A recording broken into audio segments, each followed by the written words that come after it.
Jemaat yang dikasihi Tuhan, kembali kita pada hari ini beribadah di rumah masing-masing.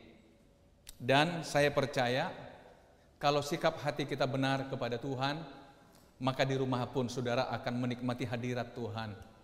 Kalau memang motif saudara datang kepada Tuhan, ingin beribadah kepada Tuhan, maka di rumah pun saudara bisa menghadirkan Tuhan, dan semua keluarga akan diberkati oleh Tuhan.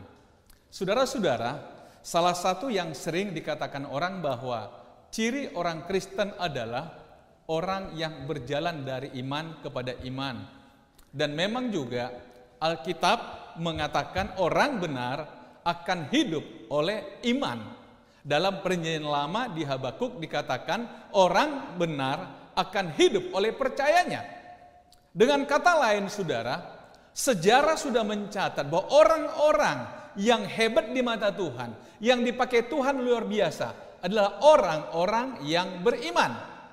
Oleh karena itu saudara-saudara, hari ini saya ingin memastikan bahwa kita adalah orang beriman.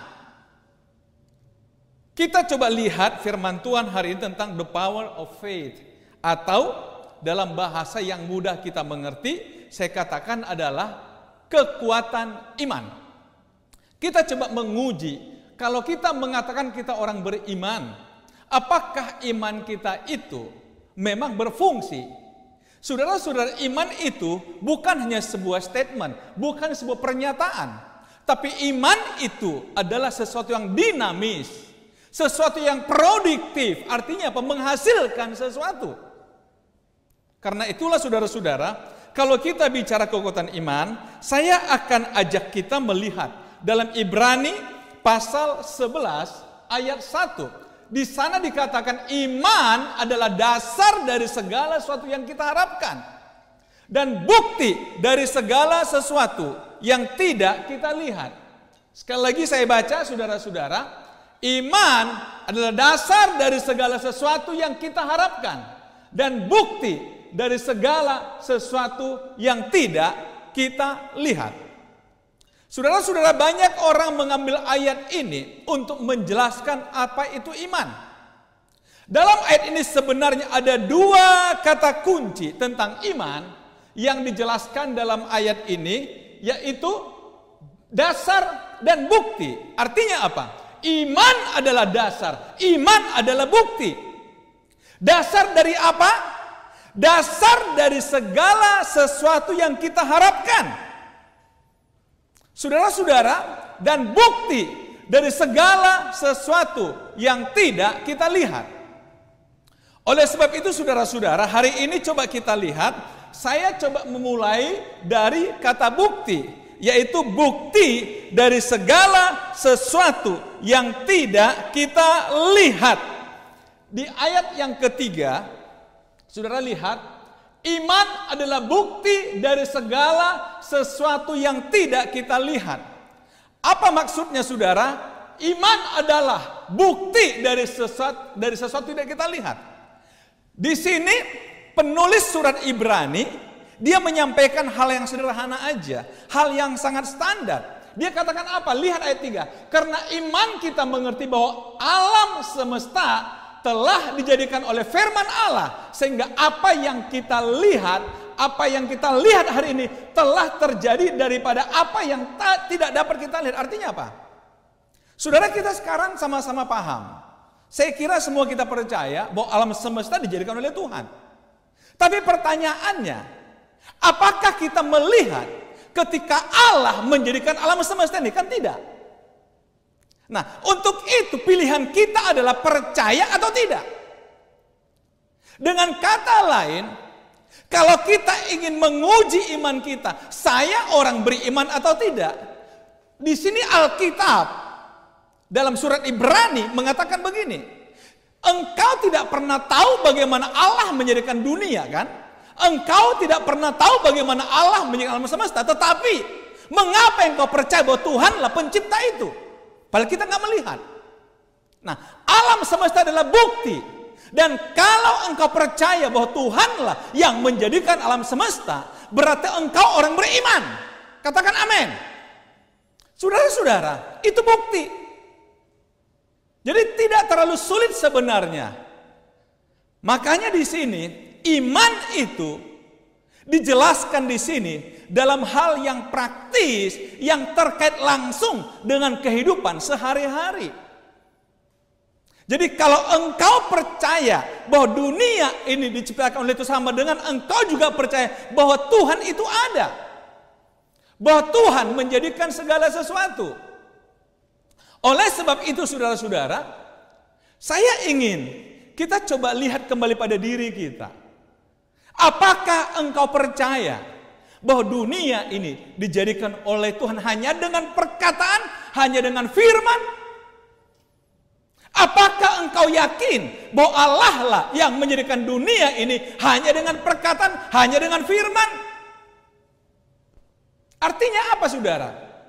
Kalau engkau katakan percaya, nah pertanyaan kedua, apakah engkau melihat bagaimana Allah menjadikan semuanya ini?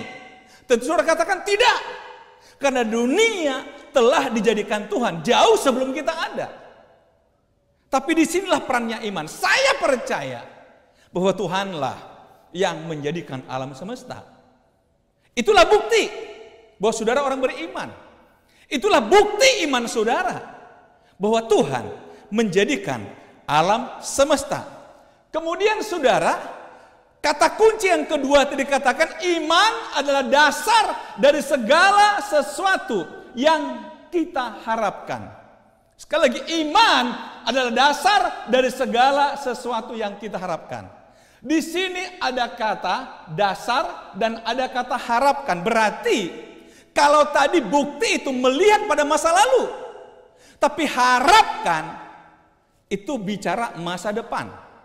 Amin. Bisa ditangkap saudara?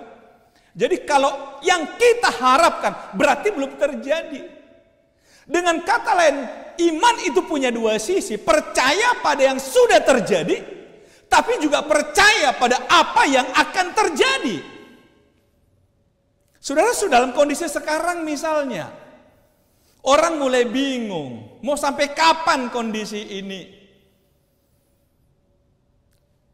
Berbagai tulisan, khususnya dari orang-orang yang katanya memahami kondisi ini, mencoba mensejajarkan dengan mental bangsa kita, budaya bangsa kita yang katanya agak susah disiplin.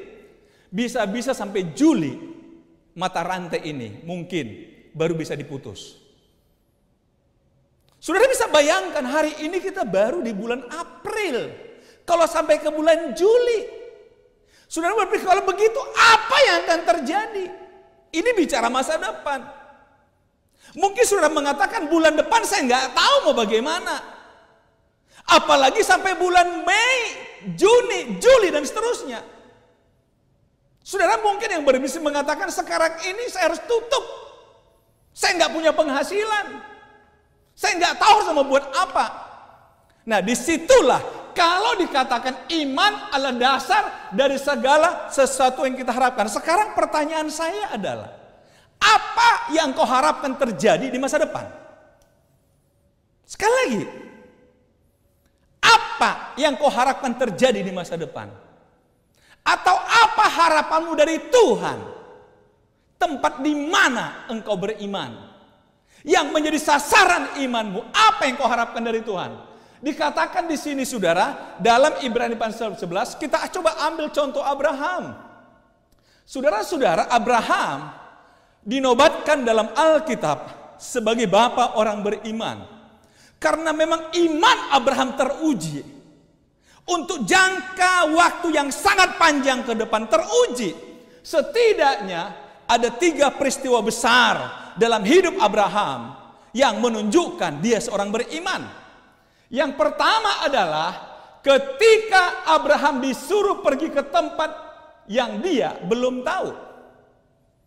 Saudara, bukan hal yang mudah.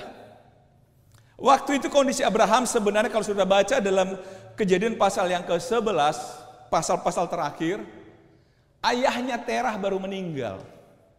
Dia pasti sedang berduka. Sedang berduka.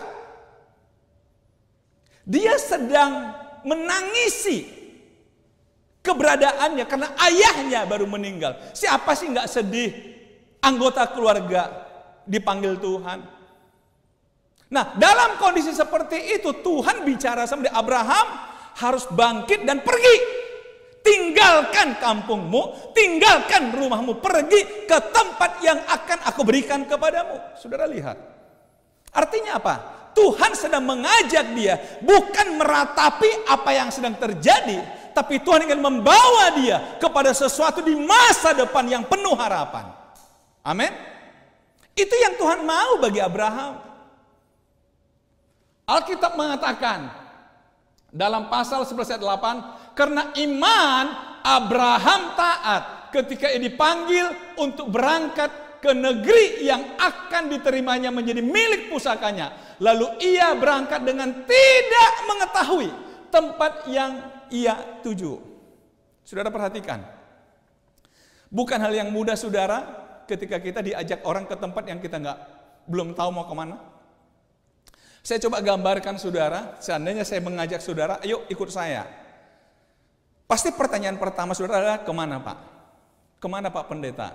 Kemana Pak Gembala? Karena apa? Karena tujuan itu akan menolong saudara mengambil keputusan, betul? Ikut atau tidak? Kira-kira saya punya kepentingan apa di tempat itu? Baru saudara memutuskan ya atau tidak, mau atau tidak. Tapi Abraham, Tuhan katakan Abraham berangkat ke tempat yang akan kutunjukkan, mesti akan kutunjukkan. Dalam pikiran kita berkata, kok tidak ada kepastian ikut Tuhan? Kok Abraham tidak memberikan kepastian? Tidak diberikan kepastian oleh Tuhan. Saudara masih ingat barangkali minggu lalu ketika saya sampaikan khotbah, di manakah Allahku? Orang mungkin hari-hari juga bertanya, di mana Tuhan hari ini? Di mana? Saudara mungkin bisa melihat kembali khotbah minggu lalu dan tidak mungkin saya bahas kembali hari ini. Saudara-saudara, memang pikiran Tuhan sangat sulit kita pahami dengan pikiran kita. Tapi kembali, ketika Tuhan berkata kepada Abraham, berangkatlah ke tempat kemana yang aku inginkan kau berangkat. Dan di sana Alkitab mencatat Abraham taat dan Abraham berangkat. Walaupun dia tahu mau kemana, yang dia tahu hanya satu, Tuhan yang menyuruh aku berangkat, Tuhan yang menyuruh aku pergi, pasti Tuhan yang bertanggung jawab akan tempat di mana aku akan pergi. Karena Tuhan yang menyuruh aku pergi. Saudara-saudara, kadang-kadang kita terlalu banyak berdebat dengan Tuhan. Kita ingin pikiran kita dipuaskan oleh Tuhan dulu, baru kita mengambil keputusan, melakukan atau tidak, taat atau tidak. Saudara, sudah dalam banyak hal, Tuhan tahu kita tidak mampu memikirkan jalan Tuhan. Kalau kita lihat saudara, dalam pilihan Abraham, bukan hal yang mudah dia mengikut Tuhan untuk mencapai tempat yang Tuhan tunjukkan. Walaupun di sana saudara, dikatakan itu sebagai tempat yang akan dituju, tapi saudara lihat faktanya, sampai di sana dia kelaparan, betul? Di tengah jalan dia kelaparan. Tuhan tidak mengatakan kalau kamu ikut aku, kamu nggak punya masalah, kamu tidak akan punya tantangan di hidup ini. Peristiwa yang sangat menyedihkan kita paham sama-sama. Ketika Abraham akhirnya berkata pada istrinya Sarah, yang cantik jelita, dia katakan, Sarah, aku tahu kamu cantik. Oleh sebab itu kita akan pergi ke Mesir cari makan. Dan saya ingin mengakui kamu sebagai adikku. Saudara tahu konsekuensinya apa? Seolah-olah Abraham mengatakan, kalaupun akhirnya orang mengambil engkau, lebih baik daripada aku dibunuh. Saudara-saudara, kalau sampai ada suami berpikir begini, seharusnya kita paham berarti dia sudah putus asa dan nggak tahu mau buat apa lagi. Hanya untuk masalah hidup. Sampai dia katakan apa? Nggak apa-apa. Yang penting kau ngaku aja adikku. Sampai sebegitunya saudara. Saudara-saudara yang kasih Tuhan. Tetapi Tuhan baik. Tuhan bertanggung jawab. Tuhan tidak izinkan itu terjadi. Kenapa? Tuhan bertanggung jawab. Tuhanlah yang membawa Abraham keluar dari kampungnya menuju tempat yang akan diberikan pada Abraham. Maka Tuhan akan menyertai dia langkah demi langkah, hari demi hari. Walaupun ada kondisi itu, tapi lihat, itu dibuat menjadi jalan Tuhan memberkati Abraham, betul? Artinya dia keluar dari Mesir menjadi orang yang berkecukupan, saudara. Saudara lihat cara Tuhan memimpin dia. Kelaparan terjadi. Tapi Tuhan bertanggung jawab kepada Abraham, kepada Sarah. Saudara-saudara, itu satu peristiwa besar dalam hidup Abraham. Yang kedua adalah, peristiwa besarnya adalah ketika mereka menantikan kelahiran anaknya Ishak. Tuhan berkali-kali berjanji kepada Abraham, Abraham, keturunanmu akan seperti bintang di langit dan akan seperti pasir di tepi pantai. Saudara tahu berapa banyak itu? Tapi tahun demi tahun ditunggu, 10, 20, 30, 40, 50, 60 tahun. Mana kenyataannya? Sampai-sampai saudara juga tahu, Sarah mulai sedikit putus asa dan mulai mengatakan pada suaminya, ambillah Hagar supaya kita punya keturunan, karena kayaknya nggak mungkin aku punya keturunan, biarlah kita punya anak walaupun dari Hagar. Saudara-saudara, tapi Tuhan tidak berpikir begitu. Tidak berpikir begitu. Kembali Tuhan ingatkan, Abraham, yang aku mau engkau punya keturunan dari istrimu Sarah, bukan dari yang lain. Akhirnya Abraham taat kepada Tuhan. Saudara-saudara, oleh karena itu saudara, kembali yang diharapkan bicara masa depan. Kadang saudara berpikir begini, sudah 1 tahun saya berdoa dan menunggu Tuhan, sudah 2 tahun, sudah 3 tahun, sudah 4 tahun, sudah 5 tahun dan seterusnya. Nggak peduli apapun itu. Bahkan kalau saudara lihat kasus ini, Sarah itu udah nggak mungkin lagi mengandung. Sudah nggak mungkin. Karena apa? Umurnya sudah 90 tahun. Mana mungkin saudara? Tapi kembali, iman adalah dasar untuk berharap. Ketika beriman kepada Tuhan, maka Tuhan melakukannya bagi Sarah. Amin saudara. Dia boleh umur 90 tahun, Abraham 100 tahun, tapi Tuhan tetap ingat janjinya. Tapi saudara bisa bayangkan berapa lama Abraham dan Sarah harus menunggu janji itu. Tapi Tuhan genapi. Tuhan genapi. Sekali lagi bicara masa depan. Oleh karena itu saudara-saudara, kalau perlu katakan sampai bulan 5, bulan 6, bulan 7, mau bagaimana? Saatnya saudara berkata kepada Tuhan, Tuhan akan mencukupi. Tuhan akan menggenapi. Tuhan akan menolong. Tuhan akan menjawab apa yang Tuhan janjikan. Bukankah Tuhan berjanji akan memelihara kita? Bukankah Tuhan berjanji sebagaimana tema kita di tahun ini adalah tahun perlindungan Tuhan, tahun berkat Tuhan. Percaya aja saudara. Saya sudah katakan berulang kali kepada kita, saya merasa kadang-kadang saya menangis di kaki Tuhan. Tuhan luar biasa, sebenarnya Engkau di awal tahun sudah ingatkan kami. Butuhnya kami berlindung pada Tuhan. Butuhnya kami jadikan Tuhan sebagai perisai kami. Dan Engkau akan memagari kami dengan perisai-Mu. Anugerah-Mu sebagai perisai bagi kami. Saudara-saudara, ini yang kedua yang membuat Abraham dinobatkan sebagai bapak beriman. Dan peristiwa yang ketiga yang kita juga tahu, saudara bayangkan anak yang ditunggu sekian puluh tahun lamanya. Tapi ketika anak itu beranjak dewasa, masa-masa remaja, Tuhan katakan pada Abraham, aku minta anakmu kembali.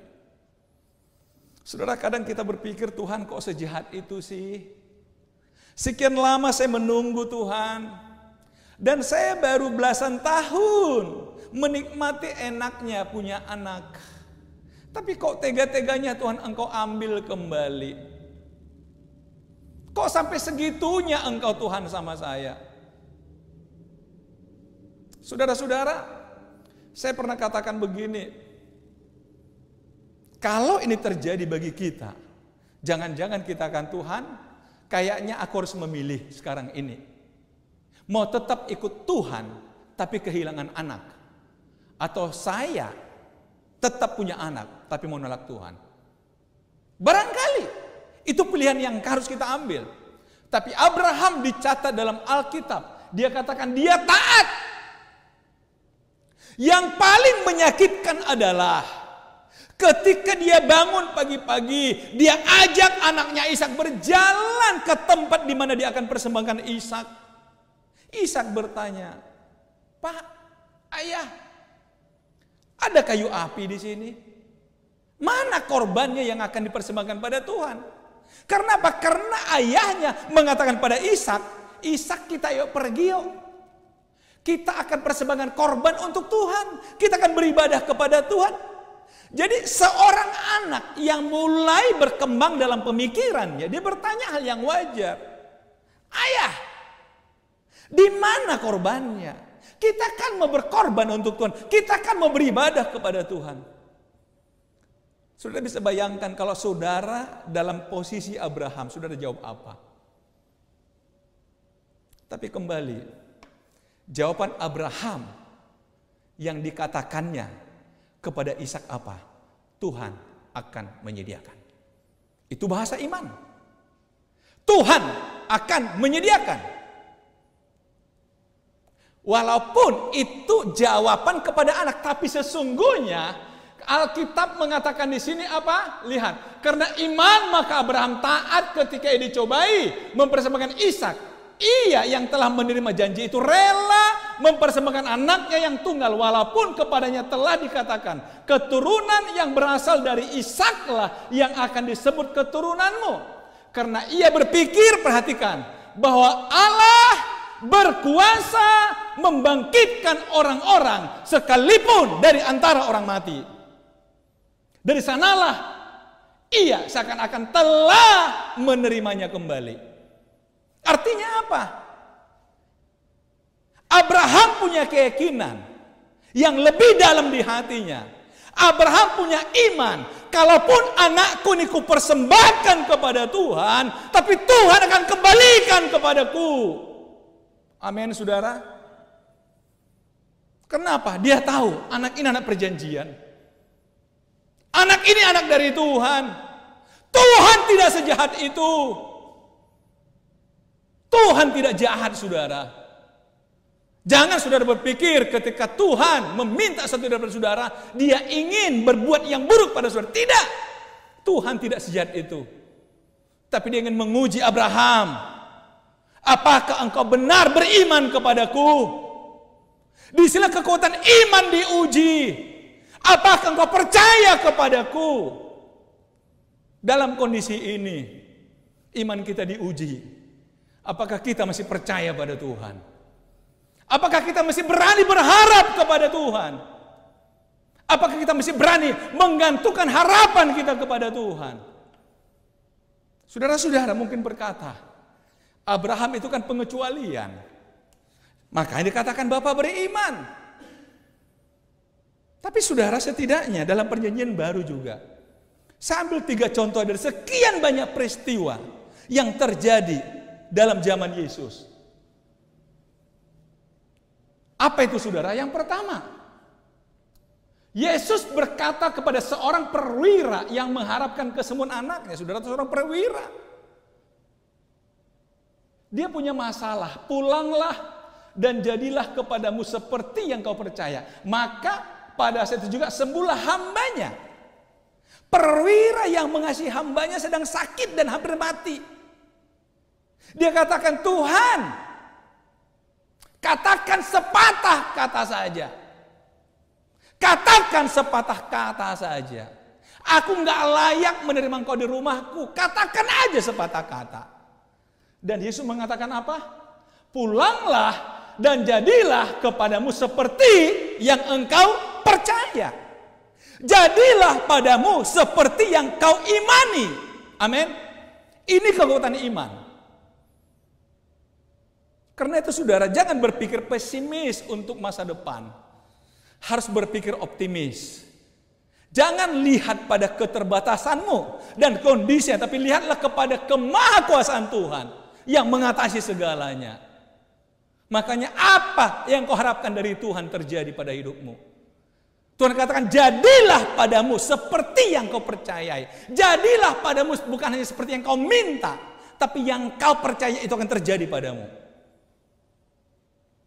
Berikutnya saudara, kepada seorang yang tidak dapat melihat atau orang yang buta.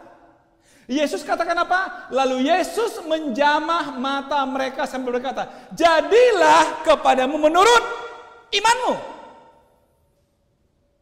Jadi saudara, iman itu berasal dari diri kita. Menunjukkan bahwa kita sanggup berharap pada Tuhan. Kita percaya kepada Tuhan. Menggantungkan segalanya kepada Tuhan. Makanya Tuhan katakan, jadilah padamu seperti itu. Jadi apapun yang kau harapkan terjadi masa depan, sampaikan pada Tuhan. Dengan iman, dengan percaya. Tak ada keraguan sedikit pun. Amin saudara. Yang ketiga, kepada seorang perempuan Kanaan yang percaya. Maka Yesus menjawab berkata padanya, hai ibu, besar imanmu, maka jadilah kepadamu seperti yang kau kehendaki. Dan seketika juga anak-anaknya sembuh. Perempuan Kanaan, kalau saudara baca dialognya ini, Kanaan. Yesus katakan, saya tidak dipanggil kepada di luar Israel. Bahkan ada kata-kata yang kasar dibuat Yesus. Tidak patut anjing mendapat bagian dari meja tuannya. Tapi perempuan Kanaan mengatakan, Tuhan, tapi kan remah-remahnya boleh. Artinya apa? Yang jatuh dari meja tuannya, masa nggak boleh dimakan anjing? Artinya apa? Tuhan lihat kerendahan hati orang ini. Tuhan lihat bahwa orang yang berharap sepenuh hati.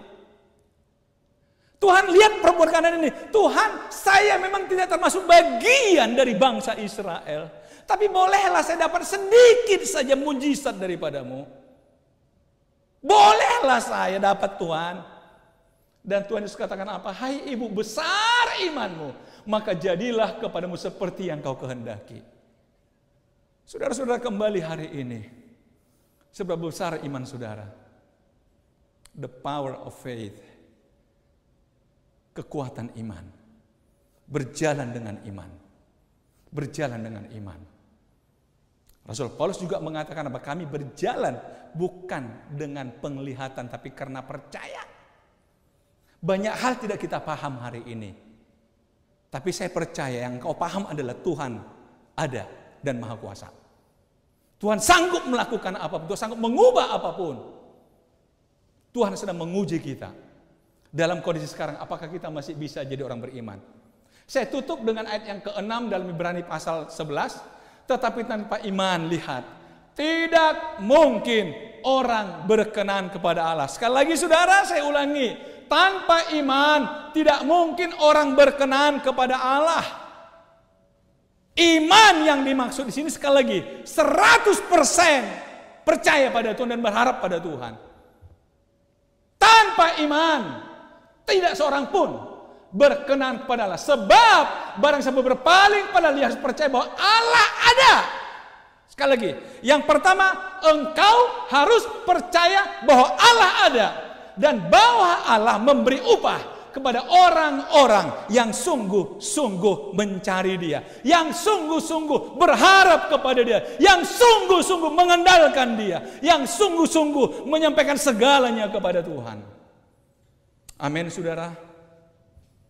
Doa saya hari ini, kiranya engkau diberkati oleh Tuhan. Segala dari Tuhan adalah hal-hal yang sempurna. Jalan Tuhan jalan yang sempurna. Kalau saudara melihat peristiwa buruk hari ini, itu bukan jalan Tuhan. Sekalipun terjadi hal-hal yang unik, yang di luar dugaanmu, sama seperti Abraham. Kenapa harus terjadi kelaparan? Tapi ternyata di balik itu semua, tahap demi tahap, Tuhan berkati Abraham sampai pada Ishak, sampai pada Yakub, dan sampai berketurunan Yakub. Berharaplah kepada Tuhan. Haleluya. Haleluya. Kita belajar lagu ini, saudara. Satu lagu yang Tuhan berikan pada saya sekitar 4 tahun yang lalu. Jalanmu sempurna, rencanamu indah, Engkaulah Allah yang setia. Janjimu sempurna, anugerahmu melimpah, Engkaulah Tuhan pengharapanku. Jalanmu sempurna, jalanmu sempurna, rencanamu indah, Engkaulah Allah yang setia. Janjimu sempurna, anugerahmu melimpah, Engkaulah Tuhan pengharapan. Kau berikan padaku, Kau berikan padaku perisai keselamatanmu, tangan kananmu yang menopangku. Kau berikan padaku terang bagi jalanku, dan kakiku tidak akan goyah.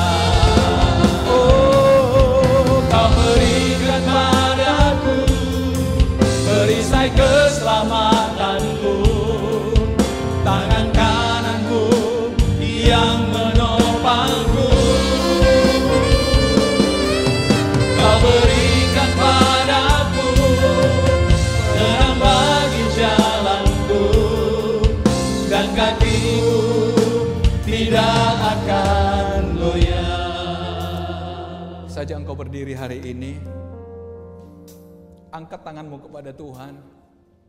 Lihat kepada Tuhan, bukan pada persoalan yang sedang kau hadapi hari ini. Gak perlu engkau takut melihat hari-hari esok, sebulan ke depan, 2 bulan ke depan, bahkan setahun ke depan. Karena Allah adalah Allah yang maha kuasa dan Allah yang bertanggung jawab. Jalannya sempurna bagi setiap orang yang beriman kepadanya. Haleluya.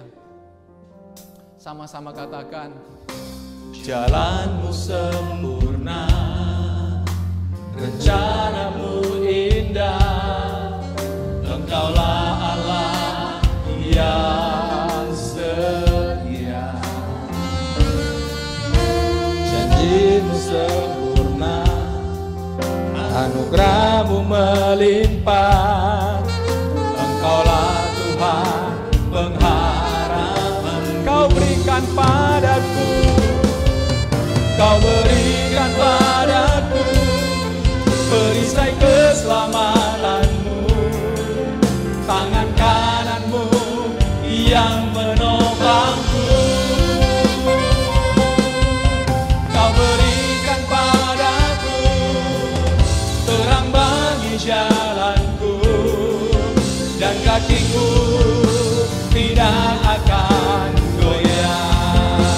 Oh, dengan iman berikan padaku perisai keselamatanmu, tangan kananmu yang menopangku. Kau berikan padaku terang bagi jalanku, dan kakiku tidak akan goyah, dan kakiku tidak akan goyah, dan kakiku tidak akan goyah. Haleluya, haleluya, haleluya. Aku percaya. Haleluya.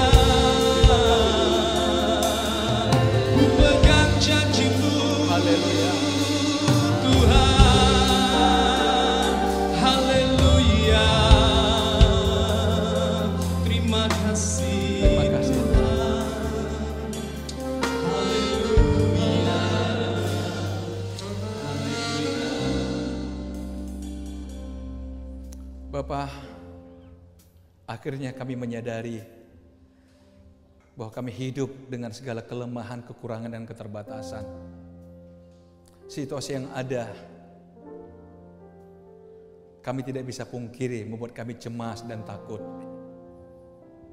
Tapi sesungguhnya, kami hari ini diingatkan bahwa kami punya Tuhan yang berkuasa atas segala sesuatu. Kalau kami mempercayai bahwa Engkaulah menjadikan dunia, alam semesta hanya dengan firman-Mu, begitu dahsyatnya Engkau ya Tuhan, maka seharusnya kami juga percaya dan beriman bahwa Tuhan akan melepaskan kami dari kondisi ini. Tuhan bisa melakukan apapun bagi kami. Karena itulah Tuhan, kami punya dasar untuk berharap kepada Tuhan atas kemampuan Tuhan, kemahakuasaan Tuhan di atas segala-galanya.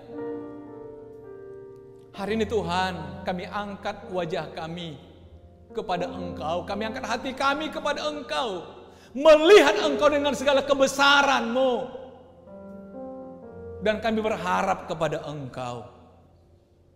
Bapak, hamba berdoa buat jemaat-Mu secara khusus di Royal Priesthood Community Church Imamat Rajani di Medan ini. Bapak, berkati mereka. Jangan izinkan mereka tawar hati. Jangan izinkan mereka melemah. Ingatkan mereka bahwa mereka punya Tuhan. Yang kami butuhkan hanya iman kepada Engkau. Dalam kondisi sekarang kami ingin tunjukkan kekuatan iman kami yang berharap kepada Tuhan. Berkatilah umat-Mu ya Tuhan. Berkatilah setiap orang yang menonton channel ini ya Bapak, biar mereka juga diberkati oleh Tuhan. Bapak, kami terus berbangsa negara Indonesia.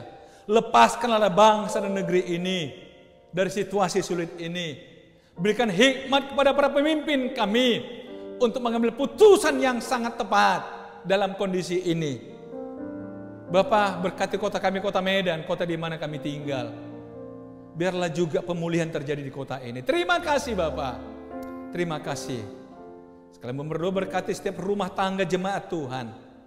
Setiap anak-anak yang beribadah dengan orang tua mereka. Engkau berkati mereka satu demi satu. Hari ini kami percaya bahwa Tuhan ada bagi kami. Tuhan tidak pernah meninggalkan kami. Dan Tuhan akan bawa kami keluar dari kesusahan kami. Terima kasih Bapa. Dalam nama Tuhan Yesus, kami akhiri ibadah ini dengan bersyukur. Haleluya.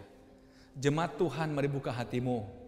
Arahkan pada Tuhan, terimalah berkat Tuhan. Kiranya Tuhan memberkati engkau berlimpah-limpah. Kiranya Tuhan memperluas wilayahmu. Dan tangan Tuhan yang kuat melepaskan engkau dari segala yang jahat. Sakit penyakit pun dijauhkan daripada engkau. Turunlah berkat damai sejahtera dari Allah Bapa, kasih karunia dari Yesus Kristus Tuhan kita, serta pertolongan dan pertolongan Roh Kudus menyertai engkau hari ini dan membuat engkau berhasil apapun yang engkau kerjakan hari ini, besok, sampai Maranatha Yesus kembali. Dalam nama Tuhan Yesus Kristus. Haleluya. Sama-sama katakan amin. Saudara, kita nyanyi satu lagu dan kiranya saudara mengakhiri hari ini dengan iman.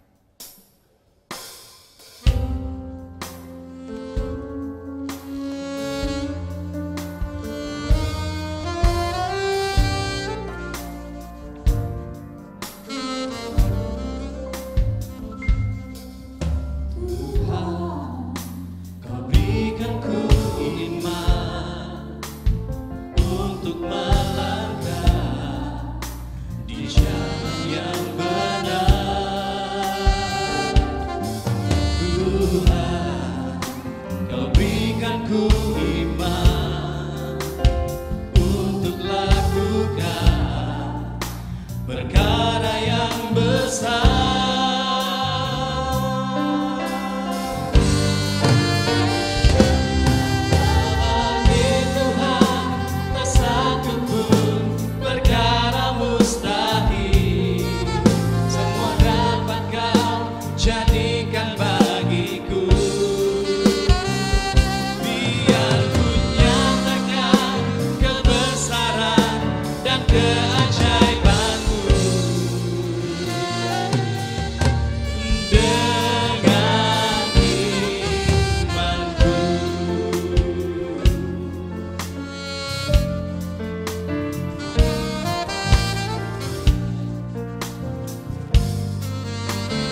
yang benar.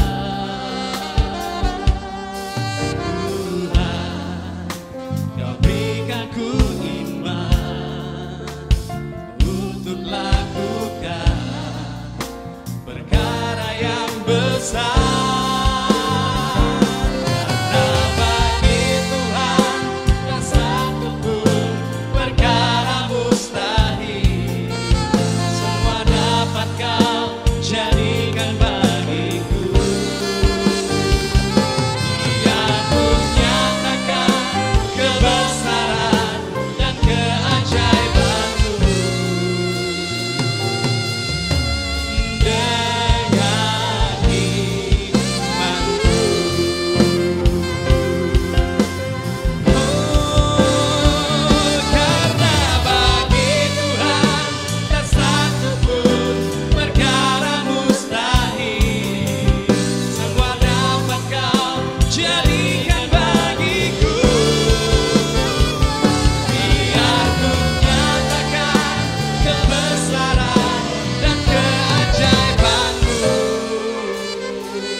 Tuhan Yesus memberkati kita semua.